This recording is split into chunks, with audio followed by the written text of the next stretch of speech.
성도 여러분을 축복합니다. 오늘 드디어 로마서 말씀 마지막 단락을 살피고자 합니다. 저도 태어나서 처음으로 성경 한 권 전체를 강해해 본 것이기 때문에 감회가 새롭습니다. 물론 이제 제가 군목하면서도 담임 목회를 했기 때문에 물론 그때도 할 수 있는 기회는 있었는데 희한하게 제가 1년마다 저를 발령내더라고요. 그래서 좀 하다 싶으면은 어중간하게 끝나서 가고 그랬는데 제가 우리 신명교회에 와가지고 드디어 이게 성경 한 권을 갖다가 이렇게 강의를 다 마쳐봤습니다. 그래서 저도 참 감회가 새롭습니다. 다음 주부터는 지난주에 말씀드린 대로 사도행전 말씀을 살펴보고자 합니다. 바라기는 오늘 말씀을 통해서도 은혜를 받고 또 다음 주부터 주시는 사도행전 말씀을 통해서도 은혜 받는 우리 모두가 될 수 있기를 간절히 축복합니다. 오늘은 지난주에 이어 문안인사의 나머지 부분을 살피고자 합니다. 우리 먼저 17절과 18절을 읽어볼 텐데 그 전에 한 가지만 제가 좀 설명드리고 갈게요. 22절 먼저 같이 한번 읽어볼까요? 시작. 이 편지를 기록하는 나 더디오도 주 안에서 너희에게 문안하노라. 여러분 로마서는 누가 썼죠? 사도 바울이 썼습니다. 근데 왜 이렇게 기록되어 있을까요? 이 편지를 기록하는 나 더디오도. 과거에는 어떤 전통이 있었냐면은 이제 사도 바울이 이렇게 불러주면 이걸 갖다가 대필해 주는 사람들이 있었어요. 보통 이렇게 편지를 많이 썼었습니다. 그래서 이제 실제로 전달하는 사람은 사도 바울의 메시지가 담겼는데 이제 기록을 한 사람은 누구라는 거예요? 더디오였다. 이렇게 참고하시면 되겠습니다. 이해되셨죠? 우리 17절과 18절 말씀 다시 한번 더 읽어보도록 하겠습니다. 시작. 형제들아, 내가 너희를 권하노니 너희가 배운 교훈을 거슬러 분쟁을 일으키거나 거치게 하는 자들을 살피고 그들에게서 떠나라. 이 같은 자들은 우리 주 그리스도를 섬기지 아니하고 다만 자기들의 배만 섬기나니 교활한 말과 아첨하는 말로 순진한 자들의 마음을 미혹하느니라. 아멘. 우리가 그동안 살펴봤듯이 로마 교회는요 단일한 민족으로 구성된 공동체가 아니었습니다. 유대인 출신들도 있었고 이방인 출신들도 있었습니다. 또요 자유민들도 있었고 노예였던 이들도 함께 있었습니다. 그리고 또 한 가지가 중요한데 지금처럼 한 건물에서 모였던 그런 공동체가 아니라 여러 가정마다의 제가 가정교회가 있다고 말씀드렸죠. 이 가정교회가 일종의 네트워크로 묶여있는 연합처였다는 것입니다. 이 말인즉슨 조금만 분열이 발생해도 갈라지기 어려운 구조였을까요? 쉬운 구조였을까요? 쉬운 구조였다는 것입니다. 왜냐? 구성원이 일단 다양하고 그리고 이제 가정마다 이렇게 네트워크가 물려 있으니 당연히 아무래도 문제가 생기면 훨씬 더 쉽게 문제가 생길 수 있었다는 것입니다. 뿐만 아니라 사도 바울이 사역하던 당시 지중해 지역에서는요 흔히 유대주의자라고 불리던 거짓 교사들이 교회 공동체를 어지럽게 만들었습니다. 대표적인 케이스가 갈라디아 교회였는데 이 유대주의자들은 구원을 받기 위해서는 예수님을 믿는 믿음과 동시에 할례도 받아야 된다. 이러한 잘못된 이중복음을 전했습니다. 그러다 보니 이들을 필두로 교회가 둘로 나눠지는 일들이 비일비재하게 일어났다는 것이죠. 이들이 로마 교회에서도 활동했는지는 정확히 알 수 없지만 사도 바울은 이러한 분열로부터 로마 교회를 지켜내고자 17절과 18절에서 미리서 지금 경고를 하고 있다는 것입니다. 오늘날 우리 주변에도 보십시오. 얼마나 많은 이단들이 우리 주변에서 활동하고 있는지를 모릅니다. 우리 해냄 읍에만 하더라도 신천지, 통일교, 구원파, 여호와의 증인 등등 10개가 넘는 이단들이 판을 치고 있습니다. 요즘에는 면소재지나 리다니까지 지금 이단들이 들어가가지고 어르신들을 갖다 막 꿰내가려고 이렇게 아주 노력을 하고 있습니다. 그러니 어떻게 하겠습니까? 깨어서 우리 자신을 지켜야 한다는 것입니다. 먼저 우리 자신을 지키려면 다른 왕도가 없습니다, 여러분. 오늘 사도 바울의 권면처럼 성경이 가르치고 있는 정통 복음의 메시지가 무엇인지를 우리가 이해하고 믿고 있어야 된다는 것입니다. 아니 기준점이 되는 교훈이 무엇인지를 알아야 옳고 그름을 판단할 수 있지 않겠습니까? 그런데 그런 말씀의 교훈을 배우는 일을 게을리하거나 멀리한다? 이러면 곤란하다라는 것이죠. 그러니 저는 성도님들께 권면을 드립니다. 바른 교훈을 배우기 위해 부지런히 노력하시기를 간절히 축복합니다. 여러분이 느끼실지는 모르겠는데 가능하면 제가 주일 오전 예배, 주일 오후 예배, 이런 수요 저녁 예배와 같은 공예배의 성격들과 그 말씀의 내용들을 가능하면 달리하려고 지금 많이 노력을 하고 있습니다. 물론 성경 공부를 따로 한다면 그것도 큰 유익이 있겠지만 보통 우리와 같은 시골 지역에서는 이게 좀 쉽지는 않습니다. 물론 이제 제가 앞으로 기회가 되고 상황을 봐서 성경 공부도 이렇게 진행을 하려고 생각은 하고 있어요. 근데 일반적으로는 이게 모든 분들이 참여하기가 어렵기 때문에 그래서 제가 가능하면 공예배에만 열심히 참여하더라도 신앙이 성장할 수 있도록 여러 가지 방면으로 말씀을 준비하려고 노력을 하고 있습니다. 그렇게 일단 기본적으로요, 공예배 참석이 중요하다는 것입니다. 왜냐? 이 가운데 우리가 무엇을 듣기 때문이죠? 하나님의 말씀을 듣기 때문입니다. 그런데 주일 예배 딱 한 번만 드린다? 그래도 곤란하다라는 거예요. 사실 주일 성수가 제일 중요하긴 하지만 주일 성수 하루만으로 신앙이 자랑한다? 매우 어려운 일입니다, 여러분. 그동안 제가 목회를 하면서 경험상 주일 예배를 드리는 게 은혜이고 중요하긴 하지만 주일 예배만으로 신앙이 자라나는 경우를 극히 드물게 봤다라는 거예요. 그러니 권면드리기는 주일 예배의 다른 공예배도 열심을 내어 참석하시고 또 다른 지체들도 권면하여 함께 예배 가운데 바른 교훈을 배워가는 저와 여러분 모두가 될 수 있기를 간절히 축복합니다. 그래도 이제 제가 우리 성도님께 참 감사한 게 보통 새벽기도 출석률을 갖다가 그 교회의 주일 낮 예배 전체 출석수의 10% 정도를 잡습니다. 근데 우리 교회는 그 10%가 넘어요. 그리고 수요 예배도 요즘에요, 도시교회들 가면 수요 예배 없어지는 교회들이 되게 많습니다, 여러분. 근데 우리 교회는 그래도 지금 보니까 한 30명 조금 넘게 오셨는데 우리 구성원의 그래 거의 절반 가까이가 지금 오신 거 아닙니까? 참 감사한 일인데 여러분, 여기에 우리가 만족하지 마시고 열심을 내어서 모든 공예배에 참여하기를 기뻐하는 우리 모두가 될 수 있기를 다시 한번 축복합니다. 혹여라도 다른 공예배에 사정이 있어 참석을 못하셨다, 그러면 어떻게 하시면 될까요? 제가 친절하게 유튜브에 설교 영상을 다 올려놨습니다, 여러분. 참고로 저는 제 설교 영상을 공개적으로 인터넷에 올린 거 별로 안 좋아합니다, 여러분. 왜냐하면은 잘하는 설교도 아닌데 제 지인들이 보는 게 되게 민망하더라고요. 그리고 저도 사람인데 가끔 실수할 때도 있지 않겠습니까? 그러니까 영상을 인터넷에 올리는 게 사실 되게 부담이 됩니다. 그런데도 굳이 매주 다 올리는 이유는요, 크게 세 가지 이유입니다. 혹여라도 우리 지역에 이사를 오셔서 교회를 찾으시는 분들에게 도움이 될까 싶어서, 그러니까 좀 이제 우리 교회 이런 유튜브 영상이나 홈페이지도 보고 우리 교회 등록하시라, 그 마음으로 첫 번째는 올리고, 또 성도님들께서 믿지 않는 분들에게나 또 장결자분들에게 말씀 영상을 보내셔서 전도 목적으로 사용하시라, 이런 목적으로 지금 올리고 있고, 마지막으로는요, 우리 성도님들께서 한 번이라도 말씀을 더 들으시라고 유튜브에 올리는 것입니다. 참고로 이거 편집해서 매주 올리는 거 생각보다 여러분 귀찮은 일입니다, 여러분. 그러니 여러분 잘 활용하시기를 바랍니다. 여러분, 이거 제가 원래 견적 받았을 때가 거의 한 500, 600 정도가 달라가더라고요. 근데 제가 이거 제 노동 그 더운 여름에 힘들게 해서 200 정도에 끊어가지고 다 설치한 겁니다, 여러분. 그러니까 여러분 저를 보셔더라도 좀 활용을 하셔야 돼요, 여러분.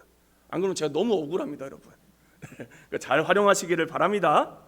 그리고 보니까 유튜브가 뭐요? 어떻게 사용하는겨? 이러시는 우리 어르신 성도님들도 계세요. 그러니까 우리 구역장님들, 특별히 좀 젊으신 우리 성도님들께서는 이제 구역 내에서 좀 사용법도 좀 알려주시고 그렇게 해주시기를 바랍니다. 아울러 우리가 한 가지 더 주의해야 될 것이 있습니다. 최근에 제가 유튜브에서 건강 관련된 지식을 전한 한 영상을 보았는데 거기서 어떤 패널이 이런 이야기를 하더라고요. 몸에 좋은 음식을 먹는 것보다 몸에 해로운 음식을 피하는 게 더 중요하다. 이 말 공감 가십니까? 아무리 좋은 건 많이 먹어도 몸에 안 좋은 거 계속 먹으면 여러분 건강이 챙겨집니까? 오히려 나빠집니까? 나빠지죠. 여러분 신앙도 똑같습니다. 아무리 말씀을 듣고 선한 일을 해도 죄 한 번 지으면 바닥으로 내려간다는 거예요. 그러니 어떻게 해야겠습니까? 말씀도 열심히 듣고 선한 일도 해야겠지만 죄를 피하는 게 더 중요하다는 것입니다. 뿐만 아니라 좋은 말씀을 많이 듣는 것도 중요한데 거짓된 교훈, 잘못된 말씀을 피하는 게 더 중요하다는 것입니다. 제가 지난주에도 우리 성도님께 말씀을 드렸지요. 꼭 제 설교만 안 들으셔도 됩니다, 여러분. 검증된 목사님의 양질의 설교 말씀이라면 일부러라도 더 찾아 들으시기를 바랍니다. 제가 그때 특별히 십자가와 관련된 설교를 일부러 더 찾아 들으시라고 말씀드렸습니다. 유튜브에 십자가 딱 띄고 설교 이렇게 치면 쭉 나옵니다, 여러분. 그러니까 검색해서 들어보시기를 바랍니다. 제가 우리 교회 지금 부임한 지 1년 반이 되어 가고 있습니다. 그리고 제가 일주일에 평균적으로 10번 정도의 설교를 합니다. 여러분, 이 10번 설교하는 거 생각보다 쉬운 일 아닙니다, 여러분. 이게 저도 담임 목사가 되어가지고 이게 설교 이렇게 막 계속 하다 보니까 눈 감았다 뜨면 다음 설교 준비해야 돼요. 그러니까 이게 좀 한계가 있더라고요. 그리고 제가 이렇게 설교 준비를 하면서 느끼는 게 뭐냐면 이신이라는 사람에게서 나올 수 있는 메시지의 범주에 한계가 있다는 것입니다. 제가 아무리 날고 겨도요, 저에게도 한계가 있다는 것이죠. 뭔가 설교 내용들이 비슷비슷합니다. 그래서 제가 요즘 드는 생각이 한 교회 목사님이 예를 들어서 20년 넘게 사역하셨다. 근데 그 20년 넘는 시간 동안 똑같은 목사님의 설교를 까지 든 성도님들이 더 대단하시다. 이런 생각이 들더라고요. 물론 섬기는 교회 담임 목사가 있는데 다른 교회 목사님 설교만 듣는다면 그건 문제가 되겠죠. 아니, 집밥을 먹어야 가족으로서 유대감도 생기고 부모도 더 책임감이 생길 텐데 맨날 외식만 한다면 문제가 되지 않겠습니까? 하지만 한 번씩은 검증된 목사님의 설교라면 일부러라도 특식처럼 찾아 들으면 우리의 신앙에 유익이 된다는 것입니다. 그러니까 저는 이제 성도님들께서 늘 제가 말씀드리는 거 있잖아요. 세상 가요와 찬양 몇 대 몇으로 들으시라고요? 8대2. 그러면 이신희 목사 설교하고 다른 양질의 검증된 목사님의 설교 몇 대 몇? 그 정도로 들으시면 됩니다, 여러분. 그러면은 우리가 균형 있게 우리의 신앙이 자랄 수 있다는 것이죠. 그런데 제가 지금 이 이야기를 하면서 계속 강조한 표현 한 가지가 있습니다. 아무 목사님이나 말고 검증된 목회자의 설교를 들으셔야 된다는 것입니다. 목회하다 보면 꼭 그런 분들이 있습니다. 아니, 좋은 목사님이 그렇게도 많으신데 어디서 희한 번쩍한 설교 영상을 들고 오셔서 이 목사님 말씀 들어도 되냐? 심지어 어떤 경우는요, 목사가 아닌 경우도 있습니다. 그냥 평신도예요.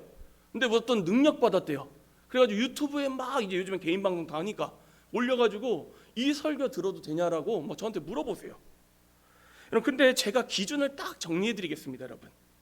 뭔가 의심스럽고 이상하거나 듣는 사람들이 현저하게 적다. 그러면 듣는 게 나을까요? 안 듣는 게 나을까요? 안 듣는 게 낫습니다. 아니, 좋은 말씀 설교자가 많은데 굳이 위험을 못하러 감수하냐라는 거예요. 그리고 또 한 가지, 이 기준도 참 중요한데요. 오늘 말씀에서 경계했던 것 중에 하나가 교회를 분열시키는 일입니다. 교회에 대한 애정이 느껴지고 말씀에 입각한 비판적인 설교라면 여러분 괜찮습니다. 그리고 그런 메시지가 자주 등장하는 게 아니라 적절한 빈도수이다? 이런 괜찮습니다. 그런데 그게 아니라 늘 한결같이 비판만 해요. 여러분, 이거 정상입니까? 비정상입니까? 모든 말이 다 부정적이에요. 정상입니까? 비정상입니까? 우리가 일반적인 사람 관계도 이거 비정상으로 느끼잖아요. 그런데 목사님의 설교가 한 달에 10번을 하면 10번 다 한국교회 비판하는 설교예요. 다른 목회자들 비판하는 설교예요. 그러면 이 목사님 설교 정상입니까? 비정상입니까? 비정상이라는 것입니다. 다른 교회, 다른 목사님들은 마구잡이로 비판하면서 나 혼자만 은연중 옳은 목사다? 나만 이 시대에 남은 참 선지자인다는 식으로 메시지를 전하거나 사역을 한다? 그러면요, 여러분, 멀리 하시기를 바랍니다. 혹시 이단 중에 마가의 다락방이라고 들어보셨습니까? 렘넌트라고도 하는데 여기 이단의 특징이 뭐냐면요, 자기 교회 말고 다른 교회는 다 썩었다 입니다. 그러니까 다른 교회를 갖다 비판함으로써 자기의 의를 세워요. 여러분, 이거 정상입니까? 비정상입니까? 성경적이지도 않습니다. 여러분, 오직 우리의 의는 누구로부터 나옵니까? 예수 그리스도. 다른 사람, 다른 교회와 비교해서 우리의 의가 세워지는 게 아니라는 것입니다, 여러분. 필요하다면 비판을 할 수도 있겠지만 비판이 습관이 된 목회자의 설교는 여러분, 저는 무조건 걸으라고 말씀을 드리고 싶습니다. 이 부분을 잘 기억하시고 늘 균형 있는 말씀을 접하시기를 바랍니다. 마지막 기준을 말씀드리면 18절에도 나와 있습니다. 이렇게 기록되어 있어요. 이 같은 자들은 우리 주 그리스도를 섬기지 아니하고 다만 자기들의 배만 섬기나니. 참 무서운 말씀이죠. 제가 이제 부정적인 얘기 한 가지만 하겠습니다. 제가 아는 어떤 목사님이 계세요. 근데 이분은요, 성도들 돈이 마치 자기 돈인 양 생각하는 분이에요. 자기가 뭐가 필요하면요, 성도들한테 전화를 해요. 그래서 그걸 사오라고 시킵니다. 근데 우리 또 성도님들 얼마나 순진해요. 목사님 말씀이라도 순종해서 그걸 사다 드리네. 싼 것도 아닙니다. 비싼 가구나 가전제품입니다. 여러분, 이거 정상입니까? 비정상입니까? 비정상입니다, 여러분. 여러분, 이런 목회자는 어떻게 하셔야 돼요? 피하셔야 돼요, 여러분. 도망가셔야 돼요. 아니, 누가 보더라도 이거 비정상이잖아요. 또 이런 경우도 있습니다. 모든 상황에 적용되는 거 아닙니다. 극단적인 케이스입니다. 교회 건축을 합니다. 특정 사역을 감당합니다. 그런데 그 과정 속에서 성도들의 삶이 완전히 피폐해지고 누가 보더라도 말도 안 되는 상황인데 목사님이 하나님의 뜻이라고 밀어붙여요. 제가 아는 어떤 교회도요, 건축하다가 교회가 넘어갔어요. 근데 이때도 성도들 다 반대했어요. 근데 목사님이 하나님께 기도하다 응답받았대요. 그러니까 끝까지 밀어붙이다가 결국 교회가 넘어갔습니다. 그 건축비 다 누가 여러분 짊어졌습니까? 목사입니까? 성도님들이 다 짊어지셨어요. 얼마나 많은 성도님들의 삶이 피폐해졌는지를 모릅니다. 아니, 모두가 같은 메시지를 하나님께로도 받고 교회 내에서 공감대가 형성되고 그리고 이만함은 감당하겠다, 또 교회도 부흥하고 있어요. 그러면 문제가 없죠. 다 같이 동의를 했어요. 그럼 문제가 없죠. 근데 모두 다 반대하고 상황이 맞지 않는데 목사님 혼자서만 그걸 갖다가 밀어붙인다? 그러면 생각해 볼 필요가 있다는 것입니다. 저는 성도님들께서 늘 기억하셨으면 좋겠는 게 목사도 사람이라는 거예요, 여러분. 함께 따라하겠습니다. 목사도 사람이다. 목사는요, 무슨 천주교에서처럼 사제 그런 자리가 아닙니다, 여러분. 저나 여러분한테 다 똑같아요. 함께 다시 한번 따라하겠습니다. 우리 모두는 왕 같은 제사장이다. 그러니까 직분이 다른 거지 저와 여러분의 신분은 똑같다라고요. 근데 목사도 뭐라고요? 사람입니다. 이 말은 그러니 무조건 품어주시라 그런 뜻이 아니라 목사가 하는 말이 늘 옳지 않을 수 있다는 생각도 함께 가지셔야 된다는 거예요. 물론 이제 목사님이 하는 모든 말을 색안경 끼고 저거 다 틀린 말이야, 이건 곤란하겠죠. 가능하면 존중을 해드려야 되지만 목사의 의견도 틀릴 때가 있다 없다? 있습니다, 여러분. 그래서 저도 성도님들의 말씀을 들을 때 저와 의견이 다를 때가 있잖아요. 그때 저도 무조건 이걸 기분 나쁘게 받아들이는, 감정적으로 받아들이지 않고 그럴 수도 있겠다 하면서 생각하려고 노력을 합니다. 왜냐? 저도 사람이니까요. 저도 사람이니까 실수할 수 있습니다. 그렇기 때문에 여러분께서 목사를 대하실 때 존중은 해주셔야 되지만 그 가운데 여러분이 목사를 하나님처럼 따르면 된다 안 된다? 안 된다는 것입니다, 여러분. 이걸 꼭 기억하시기 바랍니다.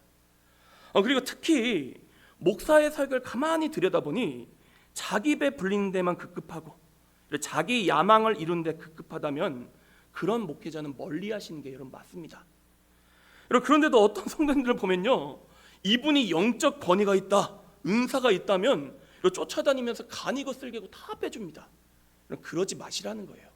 유튜브에서도 목사님들 설교 얼마나 많이 올라옵니까?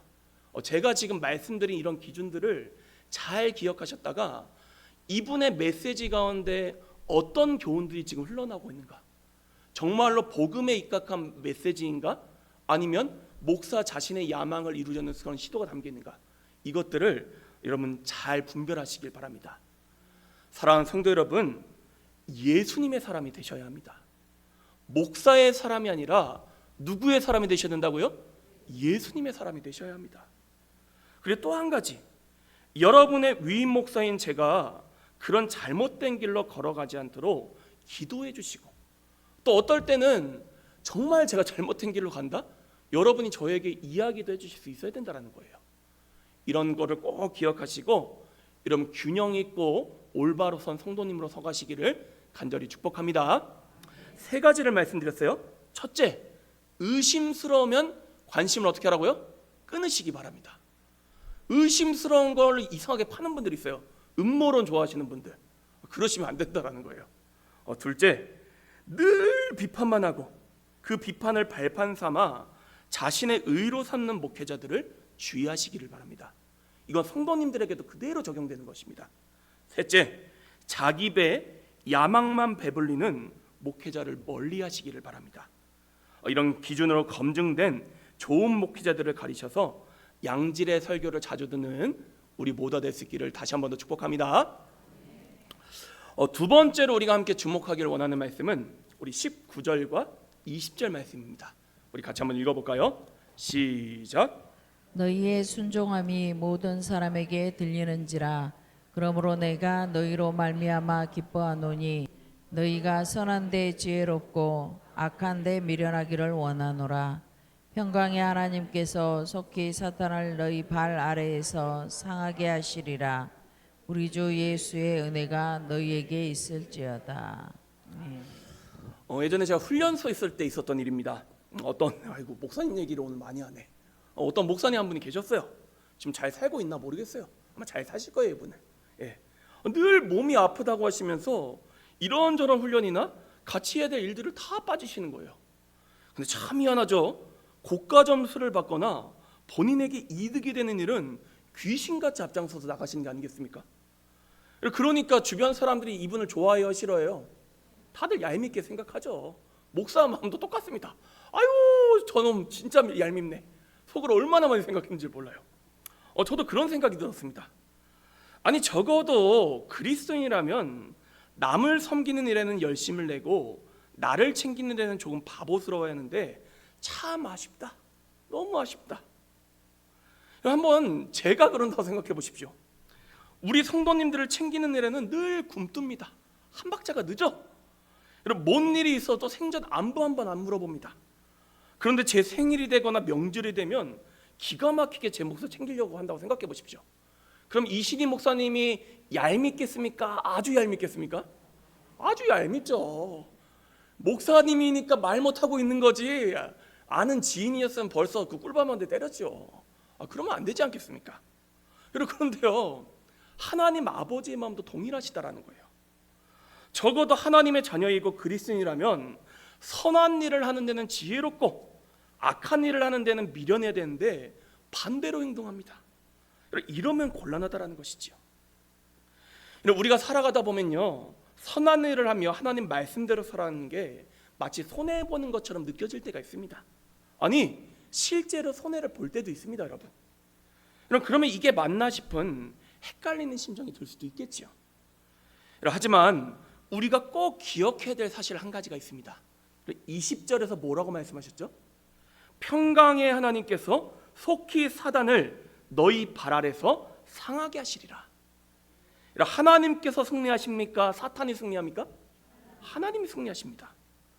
전쟁에서 제일 바보 같은 사람이 누군지 아십니까? 지는 편에 서는 사람이 제일 바보입니다, 여러분. 여러분 이왕 설 거 어디 서야 돼요?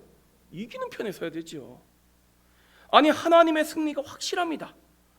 그런데도 선한 데는 미련하고 악한 데는 지혜롭다? 당장은 좋을 수도 있겠지요. 하지만 결국에는 망하는 길이라는 것입니다. 그러니 사랑하는 성도 여러분, 세상 살아가시면서 조금 어리석다라는 소리를 들은다 할지라도 선한 데는 지혜롭고 악한 데는 미련하게 사는 참된 지혜가 있게 되시기를 간절히 축복합니다. 내 목 챙기는 것보다 하나님 목, 이웃 목을 먼저 챙기는데 열심을 내시는 넉넉한 마음씨를 가진 주의 자녀들 되시기를 다시 한번 더 축복합니다. 이제 마지막으로 함께 주목하길 원하는 말씀은 우리 25절부터 27절까지의 말씀입니다. 우리 다시 한번 더 읽어보도록 하겠습니다. 25절부터 27절입니다. 시작. 나의 복음과 예수 그리스도를 전파함은 영세전부터 감추어졌다가 이제는 나타내신 바 되었으며 영원하신 하나님의 명을 따라 선지자들의 글로 말미암아 모든 민족이 믿어 순종하게 하시려고 알게 하신 바 그 신비의 계시를 따라 된 것이니 이 복음으로 너희를 능히 견고하게 하실 지혜로우신 하나님께 예수 그리스도로 말미암아 영광이 세세무궁하도록 있을지어다. 아멘. 이 말씀을 쉽게 의역해 보면 이런 뜻입니다. 하나님께서는 모든 사람이 구원을 받도록 예수 그리스도의 복음을 우리 모두에게 알려주셨다. 그러니 예수님을 통해 모두가 구원받고 구원받은 모두가 한 목소리로 오직 하나님 아버지께만 영광을 올려드리길 바란다. 우리의 구원의 목적, 로마서를 쓴 목적도 결국 하나님의 영광이다. 지금 이 메시지를 던지고 로마서를 마치고 있는 것입니다. 오늘 설교 제목이 뭐였죠? 모든 결론은 하나님의 영광입니다. 아멘이십니까? 우리의 하는 모든 말, 생각, 행동, 우리의 삶, 마지막 죽음을 통해서도 우리가 내려야 될 결론, 우리가 선포해야 될 여러분 그 메시지가 뭐라고요? 하나님의 영광이라는 것입니다. 아멘이십니까? 여러분 한번 잘 생각해 보십시오. 제가 몇 번 말씀드렸던 주제입니다. 우리 기독교의 천국은요, 무슨 저기 이슬람교에서 말하는 것처럼 뭐 산의 진미가 넘쳐나고 금은보화가 넘쳐나고 수십 명의 처녀 총각들에게 둘러싸여 있는 그런 천국이 아니라는 거예요. 물론 너무나도 좋은 곳이지요. 아픔도 없고 죽음도 없고 온갖 좋은 거로 가득 차 있는 것은 맞습니다. 하지만 그보다 더 중요한 것은 먼저는 그곳에서 누구를 만나게 돼요? 존귀하신 예수님을 우리의 두 눈으로 직접 보게 됩니다. 그분을 만지게 됩니다. 그분과 영원토록 동행하며 살아가게 됩니다. 이런 이 말을 들을 때 가슴이 벅차오를 수 있어야 합니다. 우리는 누구를 따르는 사람들입니까? 예수님. 근데 그 예수님을 직접 보게 된다. 그분과 영원토록 함께한다. 얼마나 감격스러운 일이라는 거예요. 그리고 두 번째, 천국에 가서 우리가 물론 이제 여러 가지 행복한 삶들을 누리겠지만 여러분 천국에서의 삶의 가장 핵심은 무엇이냐? 하나님을 영원토록 예배하며 영광을 돌려드리는 삶을 살아가는 곳이 어디라는 거예요? 바로 천국이라는 것입니다. 여러분 우리가 왜 매주 우리가 때마다 함께 모여서 이렇게 예배를 드리고 있냐? 뭘 연습하시는 거예요?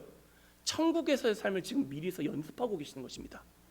그러니까 이 땅에서 예배의 기쁨을 맛보지 못한다? 그분께는 천국이 지옥이 될 수도 있습니다, 여러분. 그러니까 여러분 예배에 담겨 있는 기쁨, 하나님의 영광을 위해 살아가는 그 삶의 기쁨이 무엇인지를 미리서부터 배우고 깨달으셔야 된다는 거예요. 여러분 꼭 당부를 드립니다. 이 땅에서부터 하나님의 영광을 위해 살아가는 훈련들을 하시기를 바랍니다. 무엇을 하시든지 간에 말이나 행동을 하시기 전에 앞서 과연 지금 내가 하는 이 일들이 하나님께 영광이 되는가 아니면 하나님의 영광을 가린 건가를 생각해 보시고 그 다음에 행하시기를 바랍니다. 이 기준 하나만 붙잡고 있어도요 우리의 삶이 달라진다는 거예요. 예를 들어서 누구를 만났어요. 어떤 말을 하고 싶어요. 근데 가만히 생각해 보니까 이 말이 하나님께 영광이 안 될 것 같아요. 그럼 어떻게 해야 합니까? 그 말을 하지 말아야 합니다. 나는 어떤 일이 너무 하기가 싫어. 어쩜 이렇게 싫을까? 근데 내가 이 일을 해야지만 하나님께서 영광 받으실 것 같아요. 그럼 어떻게 해야 합니까? 해야죠. 우리의 모든 삶의 기준이 하나님의 영광에 맞춰질 때에 복된 삶을 살아갈 수 있다는 것입니다. 그리고 천국에서의 삶을 미리서 앞당겨서 우리가 이 땅에서 누리게 된다는 것이죠. 다시 한 번 더 여러분에게 축복합니다. 하나님의 영광을 위해 사는 삶이 얼마나 복되고 기쁜 일인지, 얼마나 우리 자신에게도 영광된 일인지를 깊게 체험하는 저와 여러분 모두가 될 수 있기를 간절히 축복합니다. 그래서 오늘 주신 모든 말씀 붙잡고 나는 앞으로 하나님의 영광을 위해 살아가겠다 다짐하며 나아가는 우리 모두가 될 수 있기를 다시 한 번 더 축복합니다. 우리 옆에 있는 분들에게 이렇게 고백하겠습니다. 하나님 영광 위에 살아갑시다. 하나님 영광 위에 살아갑시다. 농사를 짓더라도 직장에서 근무하더라도 뭘 하든지 간에 누구의 영광을 위해서? 하나님 영광을 위해서. 아멘이십니까? 네, 함께 기도하도록 하겠습니다.